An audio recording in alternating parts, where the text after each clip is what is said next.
Hope everybody having a great day, great night. Hope you guys enjoying your holidays thus far. For those that celebrate, those that don't, still hope you're having a great one. Let's get straight to it. I'm going to talk about TNA. Not only their branding back to TNA, but I'm going to talk about how TNA deserve their flowers, bro. And TNA gets no credit. It's almost like a meme at this point. It's a joke that TNA been alive this long.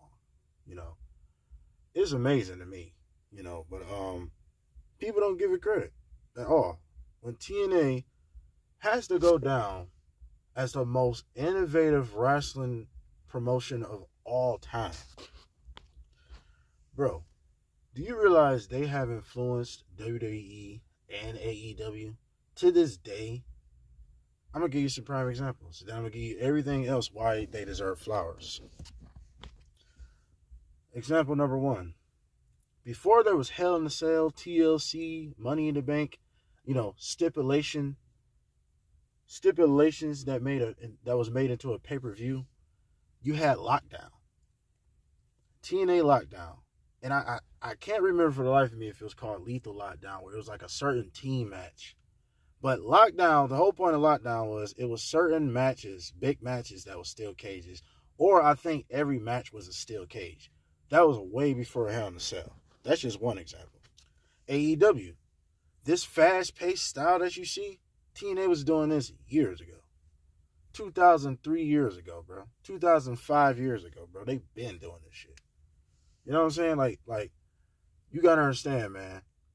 Sometimes it sucks, but it seems like when you're alive, even with promotions, when you're alive, nobody want to give you credit. But if TNA would have died, somebody would have made this video. It was like, oh, yeah, TNA was this and TNA was that. No. Since TNA, the actual brand is coming back. And it never died.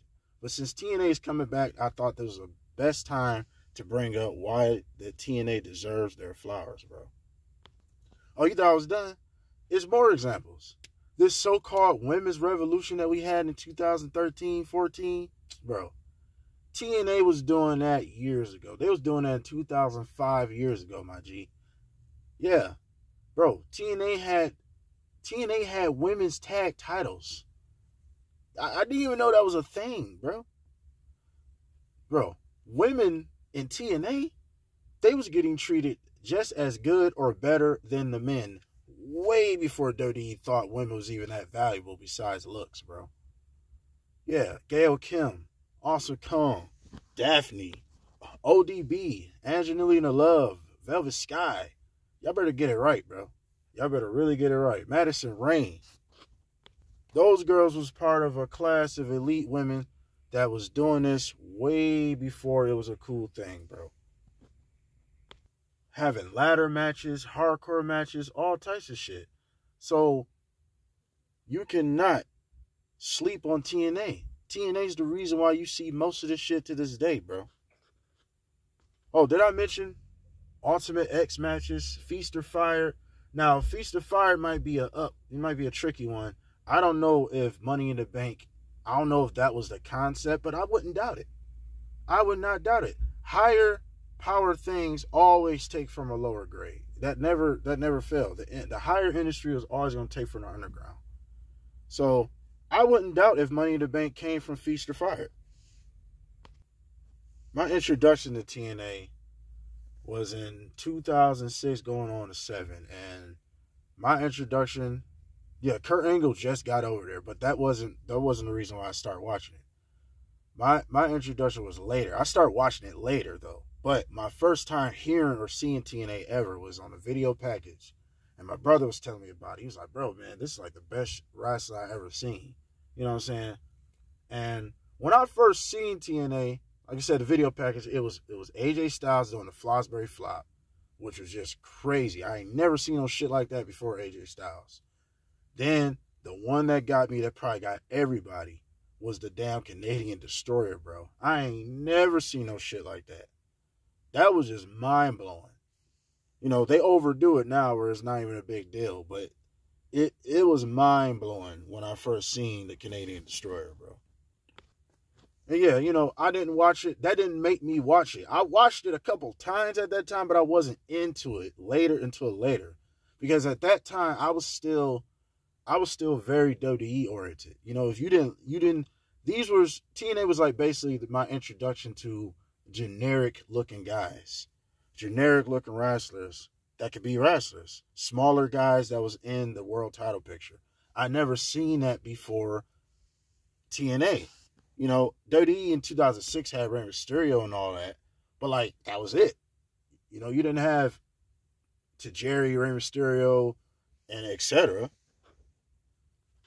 But yeah, man, TNA not only is very innovative and very influential, but they revamped a lot of guys' careers. They kept a lot of people's careers alive. Gail Kim being one.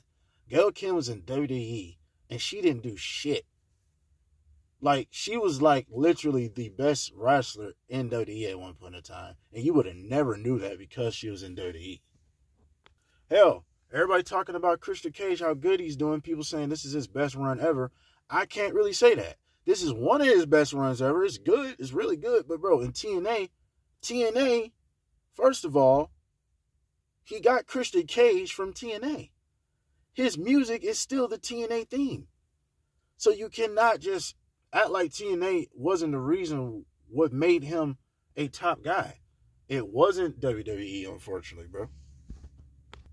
TNA, he was world champ in TNA. So you can't just act like TNA didn't have nothing to do with why we see the Christian that we see today, bro. He was a big deal in TNA when he went. Hell, Jeff Jarrett, I gained tons of respect for Jeff Jarrett, what he did at TNA. Then all the new guys they introduced me to, AJ Styles, Samoa Joe, Marty Brown, Abyss, Petey Williams, Sanjay Dutt, Chris Sabin, Alex Shelley. The list goes on. Shit, that was my first time seeing the Young Bucks when it was called Generation Me. But that was a little down the line. That was what, 2009, 10-ish when it was called Generation Me. And I know a lot of people clamor on the Hogan era. You know, the Hogan era really wasn't that bad if you look back at it. It's just the booking of it was wrong. They didn't use Hogan the right way to get the company over. That's the only problem it was. But it really wasn't that bad. You know, but like that was the reason why the momentum went down. AJ Styles left in 2014 and the Booker to Joe. But this ain't about what bad TNA did, because it obviously can't be that bad for somebody to still keep it alive. And hell, let's think about TNA in the current years, the last 3 years. Man, they got so many newer people that they really made into stars. Moose, Josh Alexander, Rich Swann. So many different people that would have probably never got a chance nowhere else.